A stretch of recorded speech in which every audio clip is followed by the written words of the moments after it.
Okay, I'm about halfway done reading The Order of the Phoenix, and I thought I'd just like to share a couple of thoughts that I have had so far.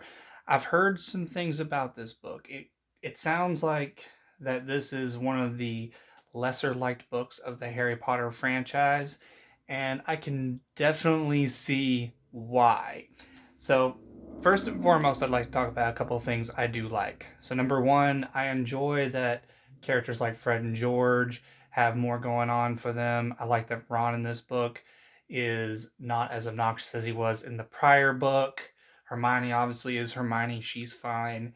I'm enjoying the character of Luna Lovegood quite a bit. Something I've noticed in Harry Potter is that in the early books, books one and two specifically, there were really not that many characters I really was like grasping onto as like my favorites. And then book three rolls around, then Sirius and Lupin show up, and I'm like, oh, these are my favorites. And now here, 2 books later, we have Luna Lovegood, and I'm like, hey, she's kind of quirky, she's kind of fun. It's like, hey, cool. Obviously, I don't know anything about that character, so who knows? There might be something bad that happens with her later that'll probably ruin that. I don't know. But, kind of like with Moody. But either way. So, let me go ahead and talk about some of the negatives, and I can see why people do not like this book as much as maybe some of the others. Oh my word, Harry is obnoxious in this book. This is the first time where I'm like, Harry, chill out. You are worse than Ron in the last book. At least Ron chilled out. Harry, in the first like third of the book is getting ticked off at everybody. It's like they're on your side, dude. They're not saying anything negative about you. Chill. So I can definitely see that as a major issue. And I know Harry has his reasons for being upset, to be on edge, but still, when your main character is being a bit of a pain, it's very easy for the audience to not enjoy the book as much. But the biggest thing is Umbridge and everything that is floating around with her in terms of like themes and, how she makes all the other characters look. Because clearly, Umbridge is serving a few different things. She's an agent of the government, showing how governments can kind of try and, I guess you could say, black bag stories that they don't want people to know about. I guess that might be the term. I could be using the wrong term. And then another thing is she's serving as how the government messes with education and how some teachers seem to take pleasure in messing and hurting students. But my word, she is so evil and so horrible that it really makes the other characters look bad. You know what I mean? Because I know probably by the end of the book, there's probably going to be some obvious reasons as to why she's able to do what she does. Because, obviously, she's got the government passing all these rules that give her more power. But the fact that there's so many things she's doing that is flying under the surface, like for instance the whole thing of Harry having to write his name, and he's not even the only kid who's had to do this, and they have the writing on their hand, being etched into their skin. It's like that's clear child abuse. In the last book, when the fake Moody did the transfiguration magic on Malfoy, McGonagall was quick to say, we do not do that to kids. We do not do that. So I have a real sneaking suspicion that a teacher using a form of punishment that literally causes the children to bleed would not be okay under any circumstances. And the fact that Harry doesn't open his mouth, that the other kid clearly doesn't open his mouth, that no one seems to be asking questions. It's like, I'm pretty sure that even in a corrupt system like is clearly going on here with Cornelius Fudge and the Ministry of Magic, I don't think they could defend her too well. I'm pretty sure that would be a story that would get national attention. The woman would be done.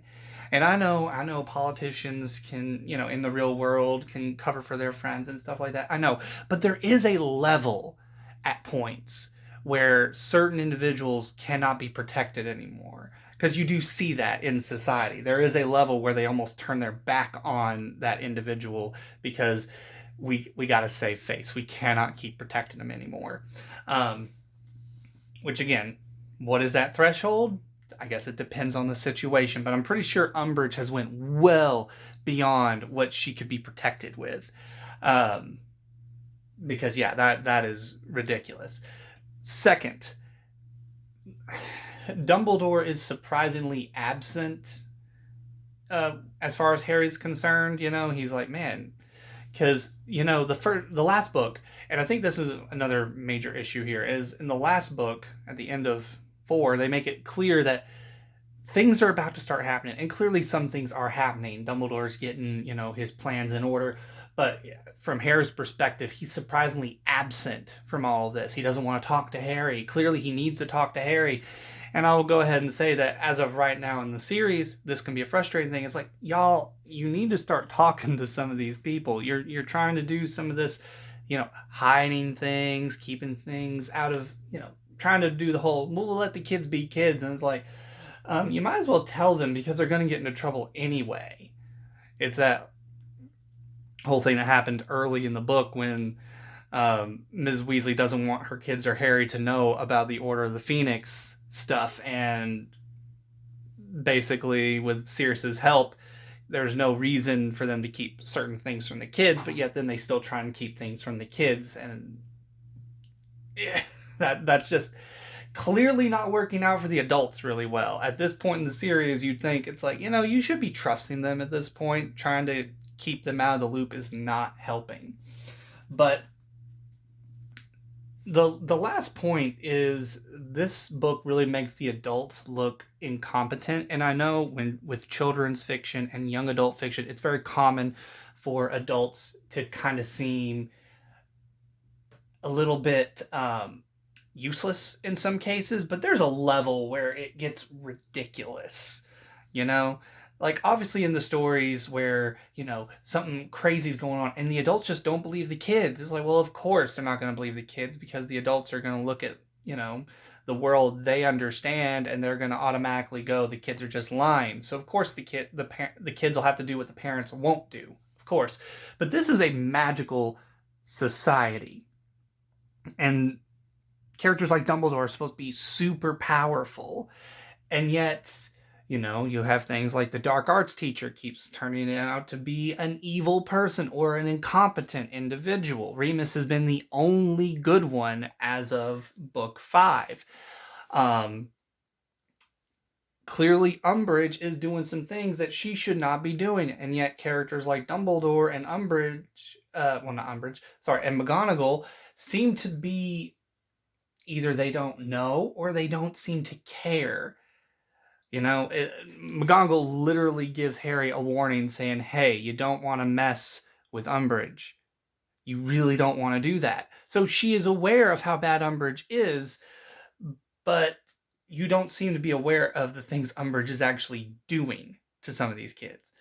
And the last thing, so yeah, that makes them look a little incompetent somewhat. The fact they just let Umbridge just roll around the school, and even with the government's authority, I'm thinking, man, she's got too much. And then of course, the last thing I want to talk about is Slytherin. My word, Slytherin is out of hand, particularly with after the Gryffindor Slytherin Quidditch match. My goodness, the heinous things that Malfoy was saying, and then was it George? I think George and Harry decide, to beat him up, and they leave Malfoy, the sniffling mess that he is, on the ground. But the fact that they get in trouble for that is just wild to me, because this is where, again, it shows the incompetency of the people at Hogwarts. I know that at schools, oftentimes there are kids who do some horrible things to each other, and sometimes it goes right underneath the teachers' noses. But the fact that Malfoy was saying heinous things after his team had lost and nobody stepped in, it was in the open, everybody was watching, and yet nothing happened. Never get punished, only our main character and a friend of his get punished. And I know that I know that that's kind of a scathing review of society to a certain extent, because you do have that seemingly happen here and there where someone will stand up for themselves and get in more trouble than the person who is actually bothering them. In some cases, yeah, I know that that can happen. But from this story's perspective, it just makes the adults look complete idiots, because y'all have magical powers. Y'all could probably literally, yeah, you could literally use a true serum on Malfoy to say, yeah, I'm a horrible person and I've been doing this for a long time, and I know that, probably because of his dad, they have to be careful. But to a certain extent, it's like Slytherin has been completely unhinged in this book, and I know it's because of the Dark Lord, but it still makes the characters look incompetent. So I can see why people, as of right now, I haven't finished the book. You can see that right here. I can tell why people get frustrated with it, because it's frustrating reading at points. There are events going on that go well beyond the level of acceptable frustration. It's fine to make your readers frustrated with what's going on, but there's a level where it becomes almost grueling at points. And my word, I haven't even touched the whole subject about Cho and Harry, but that will have to be for another time.